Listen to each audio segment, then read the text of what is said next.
بسم اللہ الرحمن الرحیم الحمد للہ رب العالمین والصلاة والسلام علی نبینا محمد وعلی آلہ وصحبہ وبارک وسلم.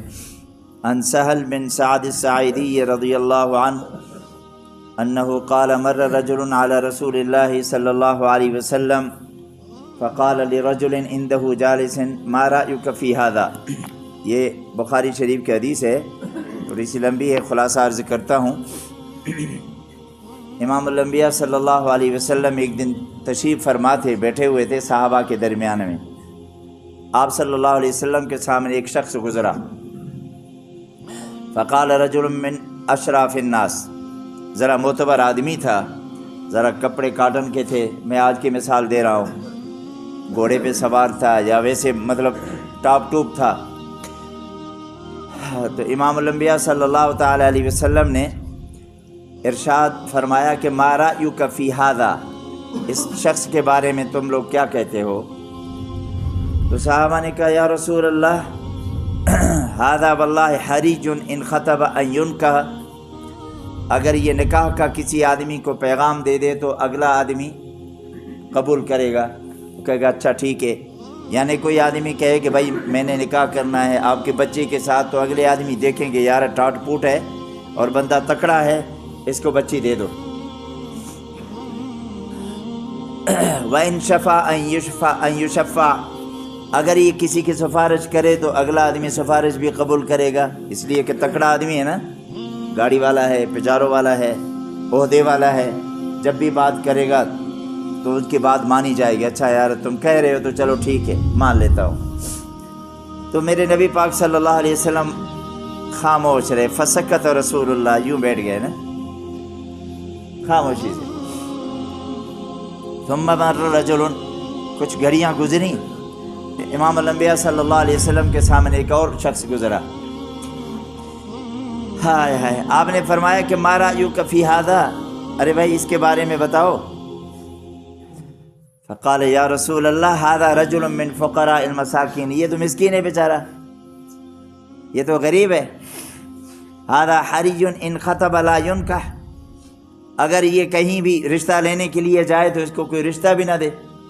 وہ کہے گا یار تو اپنے کپڑے تو دیکھ، شکل تو دیکھ یار، پیچھے کیا ہے، زمینیں ہیں نہیں ہیں، کچھ نہیں، تجھے کون دے گا بھائی. آج کے زمانے میں کہتے ہیں نا پہلے نوکری پھر چھوکری. ہاں بھائی نوکری والا ہے، چھوکری بھی دے دو، ایسا ہی کہتے ہیں نا. زمینوں والا ہے، ہمارا انتخاب رشتوں میں پتہ ہے کیا ہوتا ہے، یار وہ تکڑا آدمی ہے، زمینیں ہیں، اس کے بعد ملکیت ہے، اس کے بعد بنگلے ہیں، وہ ذرا اپنے علاقے کے اندر بڑا تکڑا آدمی ہے. یہ نہیں دیکھتے کہ اچھا انسان بھی ہے، یہ نہیں دیکھا جاتا رشتوں میں آج کل. اچھا انسان بھی ہے، کسی سے بھی پوچھو کیسے ہیں، بہت زمینیں ہیں اس کی. ارے بھائی یہ کیسے کا مطلب یہ جواب نہیں کہ بڑی زمینیں ہیں، بڑا عہدہ ہے. یہ دیکھ لو کہ اچھا انسان بھی ہے، اخلاق والا بھی ہے، حلال و حرام کی تمیز کرنے والا بھی ہے، آپ کی بچی جائے گی تو اس کی عزت کرنے والا بھی ہے، یا صرف اپنی منوائے گا. ہمارے معاشرے میں یہ نہیں دیکھا جاتا. تو میرے نبی نے پوچھا ہاں بھائی ما رأیک، کیا رائے ہے تمہارے اس شخص کے بارے میں؟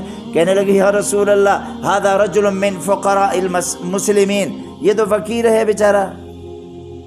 ھذا حریج ان خطب لا ینکح، کسی سے لڑکی مانگے شادی کے لیے کوئی بھی آدمی اس کو تیار نہیں ہے دینے کے لیے. وَإِن شَفَعَ لَا يُشَفَّعَ، اگر کوئی کسی کی سفارش کرے کہ وہ جا تیری کون سنتا ہے. آج معاشرے میں دیکھ رہے ہیں نا ہم لوگ، بولو تو صحیح، دیکھ رہے ہیں نا ہم لوگ. میرے نبی نے فرمایا ہائے ہائے قربان جاؤں سید الانبیاء پہ، ہائے ہائے قربان جاؤں یا رسول اللہ. ہائے فرمایا وَإِن قَالَ اللَّهُ يُسْمَعُ لِقَوْلِهِ، صحابہ نے کہا نا اس کی بات بھی نہ سنی جائے گی. آگے میرے نبی نے فرمایا فقال رسول اللہ ھذا خیر ملء الارض مثل ھذا، ارے سن لو میں محمد الرسول اللہ صلی اللہ علیہ وسلم کی زبان سے کہ پہلے جیسے پوری دنیا کو بھر دو پہلے جیسے لوگوں کو پوری دنیا کو بھر دو، ساتوں بر اعظم کو بھر دو، پوری انسانیت ہو اس جیسے لوگوں جو پہلے آیا تھا۔ اللہ کی قسم میرے نبی نے فرمایا کہ اس شخص جیسے نہیں بن سکتے، نہیں بن سکتے۔ کیوں؟ میرے نبی نے فرمایا میں محمد بھی خود فقیر ہوں، میں مسکین ہوں، اللہم احیینی مسکینہ۔ میرے نبی کی زندگی دیکھو تو صحیح نا، یتیم، ہوئے ہوئے ہوئے ہوئے ہوئے، نبوت کا اعلان کیا تو پھر پتھر برسے اور اپنوں نے برسایا۔ پھر شعب ابی طالب میں 3 برس میرے نبی نے تنہائی کی زندگی گزاری، کوئی شخص میرے نبی کے پاس نہیں آنے والا۔ شعب ابی طالب میں سوشل بائیکاٹ، کوئی نہیں آ رہا۔ بنو ہاشم کے ساتھ بنو قریش نے اور باقیوں نے بائیکاٹ کر دیا۔ ایک شخص تھا، اس کا نام مجھے ابھی بھول گیا ہے، نفیس نام تھا یا پتہ نہیں کیا تھا۔ وہ خاموشی سے اوپر سے رات کے وقت میں اندھیرے میں کبھی کبھی فروٹ لاتا تھا میرے محمد رسول اللہ کے پاس، کبھی کوئی چیز لاتے۔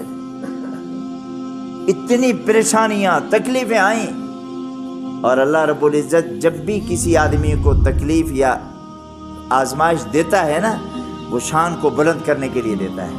اور ہم کیا کہتے ہیں، پتہ نہیں کیا نظر لگ گئی ہے، پتہ نہیں کسی نے تعویذ کر دیے ہیں، پتہ نہیں کیا ہو گیا ہے۔ اللہ اگر بیماری دیتا ہے نا، اللہ اپنے قریب کرنے کے لیے دیتا ہے۔